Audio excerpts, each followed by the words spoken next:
So, what's up, guys? So, today we have a pretty interesting video, in my opinion.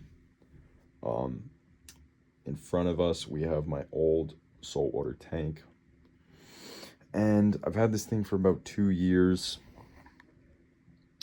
but generally, um, I'm tired of it. It's time for it to get a makeover, so to speak.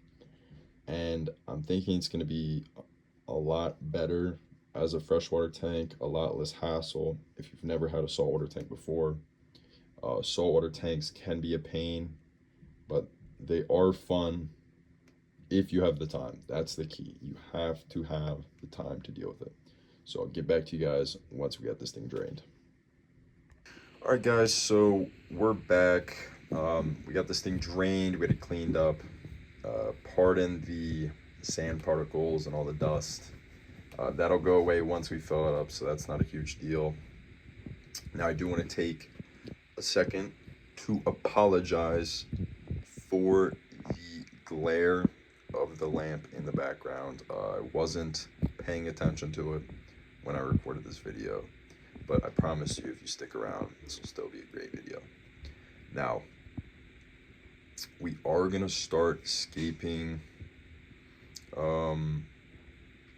Just generally, this is gonna be a black water tank, so we're gonna be using sand, etc. So let's get into that. All right, so we're gonna be starting off with a base layer of a mix of aquarium substrate, sand, and dirt.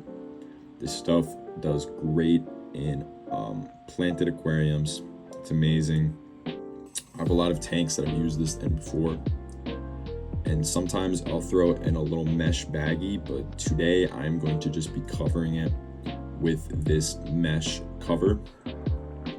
The sand substrate will push down the cover and will make sure that they do not mix together.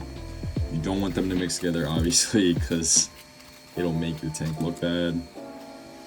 You're gonna want at least 2 inches, I would say, of sand over the substrate area where you have the mesh. And then you're gonna want about 1 inch to 1.5 inches throughout the tank, just as a normal layer. Overall, it doesn't matter too much, but you're gonna want at least 1 inch, so it varies. But it's better to have more substrate than not enough substrate in this case, because more substrate will just mean your plants have more space to grow. Now, I'm going for a riverbed scape with this tank. That is why I'm using sand. You can use other substrates for black water tanks, but in my opinion, sand works the best. If you're wondering what sand I'm using, I'm actually just using play sand from my local Lowe's. I find this sand does perform just as good or better than the sands you buy at aquarium stores. The only problem is you will need to thoroughly rinse the sand from Lowe's about 5 times before you can use it, because it is very dusty, and you'll see as we fill the tank up later that the water will be a little murky to start. Now, I am using spiderwood in this case.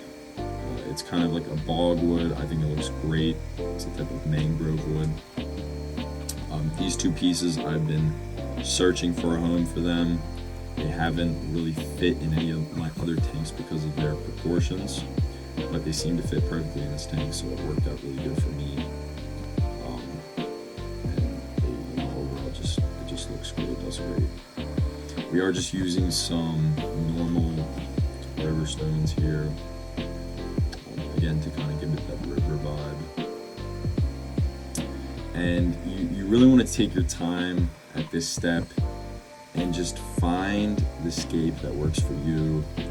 It's much harder to rescape a tank once you fill it up than it is to just find what tank. All right, so we are gonna go a little minimalist on the plants here. We're just going some normal jungle val. I did leave some space in the back. You always want to leave a little space in the back for your plants. We're also gonna do some Amazon swords. You don't need to put too much in there and it'll take off. So I'll get back to you guys once we get this thing filled up, and I'll see you guys then. All right, guys, so we got this thing filled up. We're gonna wait till the morning to show you guys the tank again, because it needs to clear up. Like I said, this sand can be quite murky. I did put some almond leaves in here, as you can see. You do need some almond leaves for the tannins if you also want to make a black water tank. It's great for the fish that I'm going to put in this tank, and I think overall it's going to look amazing. It's going to look great. So I'll get back to you guys in the morning.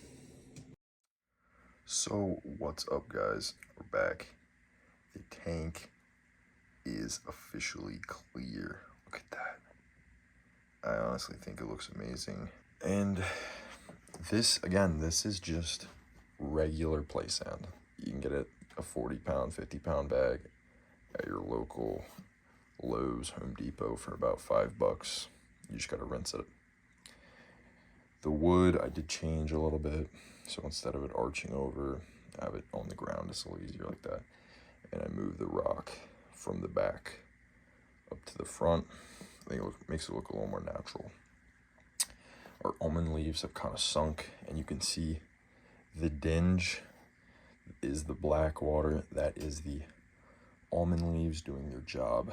I think it looks great. I think the fish are gonna love it. Overall, it looks pretty good. It's still not fully clear. Like there are some, it could be a little clearer, in my opinion. The plants will grow in, again, very lightly planted. I'm thinking about going with a pair of Crebensis cichlids. But you guys let me know what you would want to see in this tank. I'm open really to anything, you know, so throw your suggestions down below, and I'll see you guys next time.